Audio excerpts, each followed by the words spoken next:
This is part 2, because I'm on a roll today, and I thought of a couple other things as well that needs to be said.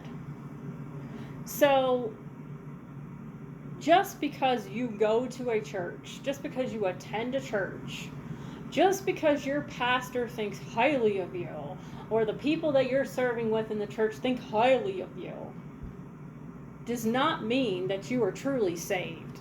Going to church does not make you saved. Most of you should know that.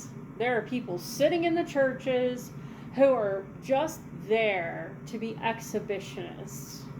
Okay? People who want to be the main singers, who want to be up on the stage, and they want everyone to look at them. They want everyone to see how beautiful their hair looks tonight, and they want everyone to see how beautiful their makeup is tonight, and they want everyone to see how beautiful their nails are tonight, and they want everyone to see how beautiful their dress is tonight, or whatever they're wearing, or it could be daytime, doesn't matter, right? They're just up there to be seen, and they're just up there to be praised. And if they have a talent, no surprise there. Their talent is not for God, but for themselves, because they want everyone to pat them on the back and say how wonderful a singer they are. I've seen this go on, you guys. I've seen this go on in the churches, okay? There are people sitting in churches who will claim to be Christians, and they will gossip people and slander people and defame their character up one wall and down the other, and they still think that Jesus agrees with them and that he's going to overlook what they're saying and he's going to let them come into the kingdom. These people are delusional, and they're sitting right in your churches. So just because you raise your hands up in the air and you put on a good show for everyone does not mean that you are truly saved. God's not fooled. You might be fooling some of the people, but you sure as heck are not fooling God.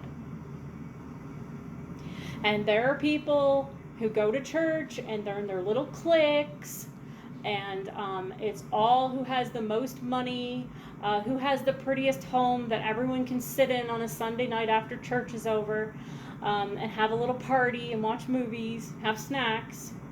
It's all about who has the nicest house, who has the nicest things, and everybody kisses their behind. Everybody kisses their behinds. I've seen this go on for years. I've seen this go on for years. And it's the same thing with the public schools. When you go into the public schools, you know, it's always the rich kids who get the most friends and have the most people over to their houses for parties and that sort of a thing. And all of the less fortunate kids get overlooked. And that's the way this society has been all along. And then when you grow up and you become an adult and you go out and you get a college degree and you land yourself a great job, then it's all about who has the best job, who has the most high-paying job, who gets to go on the most vacations, who has the biggest homes, who has the fanciest vehicles, who has the nicest stuff. It doesn't stop.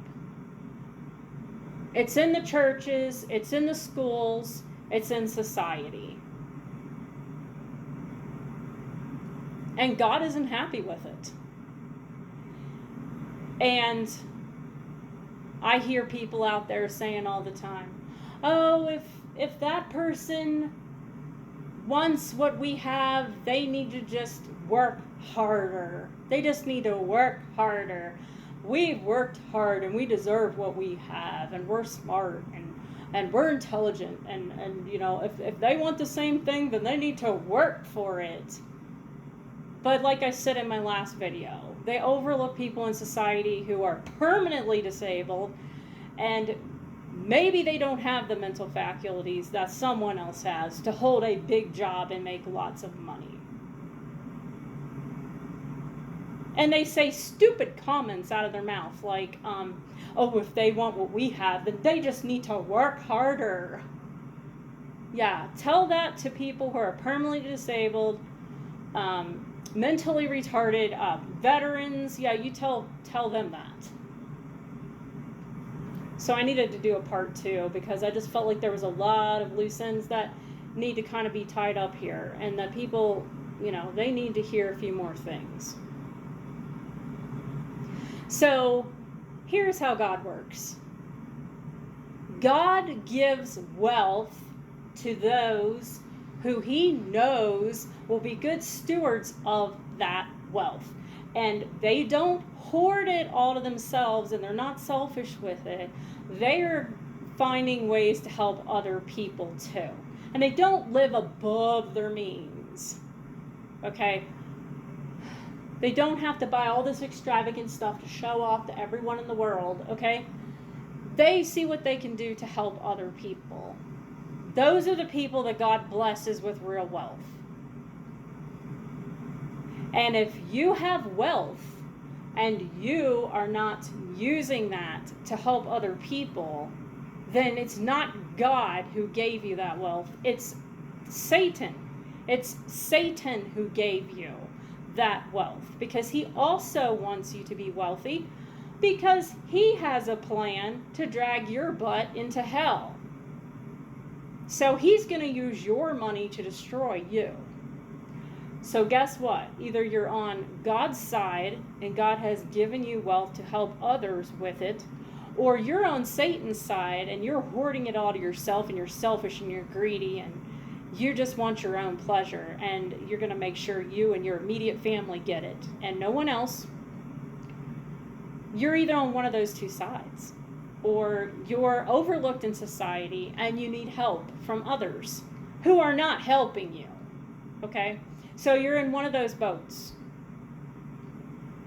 If you're in the boat where you can't help yourself, then it is up for other people to help you. It's their responsibility to be helping, especially if it's members of their own family, especially.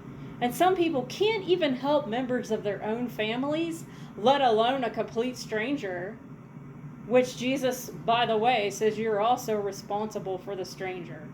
So, when you can't even help your own family, that's pretty pathetic. You can't even help a stranger if you can't even help your own family. And so, or you're in the boat where, God has blessed you financially, and you're doing your part. You're being a good steward with your wealth, and you're out there helping other people. That's a good thing. The Bible does say you can enjoy the works of your hands. It does not say that you cannot have money. It says that if you do the wrong thing with your money, that is where you're in a lot of trouble. That's when you're in hot water. Or you're in that boat with the world where you're greedy and you're selfish and you're stingy, and you're keeping all of it to yourself, and you don't care if anybody else is okay. Which one are you in? Are you in the boat where you're helping other people? Or are you in the boat where you're just hoarding it all to yourself and you don't care? Because that Titanic ship is going to sink.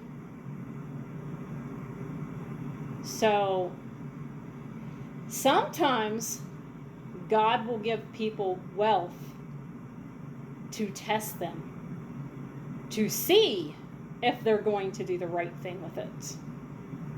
You know that? Sometimes God gives people a test to see if he blesses them with wealth, if they're actually going to do the right thing. And guess what? It either gets you into the kingdom of heaven, or it damns your soul straight to hell. So this is just going to be a little shorter video. Which side do you want to be on? Pick a side, because there's only two sides. Unless you're in that other boat where you need help from others. There's only two sides. Which side are you going to be on? God's saying pick a side. Talk to y'all later.